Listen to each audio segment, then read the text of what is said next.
মানুষ অভ্যাসের দাস। যেমনভাবে তৈরি করবেন তার সাথেই ওতপ্রোতভাবে জড়িয়ে যাবেন।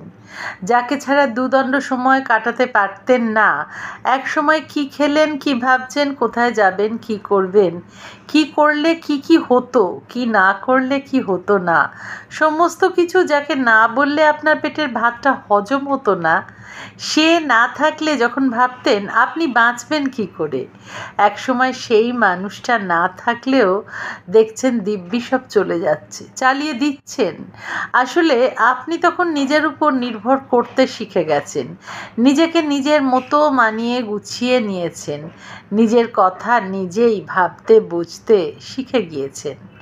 সেই ওই যে মানুষ অভ্যাসের দাস, এখন এটাই আপনার অভ্যাস হয়ে গেছে।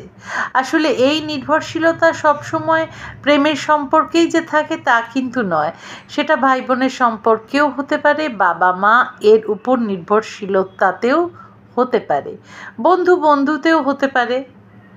মানুষের মুখে বলা সবচাইতে বড় মিথ্যে কথা কি জানেন? I can not live without you. আমি তোমাকে ছাড়া বাঁচতে পারবো না। চরম মিথ্যে কথা, বিশ্বাস করুন। আসলে কেউ কাউকে ছাড়া মরে না, দিব্যি বেঁচে থাকে এবং খুব আনন্দের সাথেই বাঁচে। কারোর জীবনের ছন্দই অন্য কারোর জন্য থেমে থাকে না, বয়ে চলে আপন ধারায়।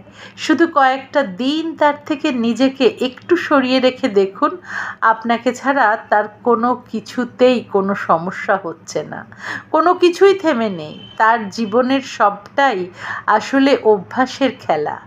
সময়ের সাথে সাথে মানুষের অভ্যাসও দিব্যি বদলে যায়। এই অভ্যাস বদলের সময়টুকুই হয় একটু কঠিন, এই যা। তারপর একটা সময় আসে যখন একে অপরকে ছাড়া বাঁচতে পারা মানুষ দুটো দিনের পর দিন একে অপরের খোঁজও রাখে না, আর দীর্ঘদিনের কোনো মধুর সম্পর্কের খুব তিক্ত পরিণতি হয় তখন, সেটা আরও হাড়ে হাড়ে টের পাওয়া যায়। আসলে কেউই কারুর জীবনে দীর্ঘস্থায়ী নয়, এটাই বাস্তব সত্য। কেউই কারুর জীবনে অপরিহার্য নয়, এটাই চিরসত্য। দুদিনের এই নাট্যমঞ্চে আমরা এক একজন দক্ষ নাট্যকর্মী।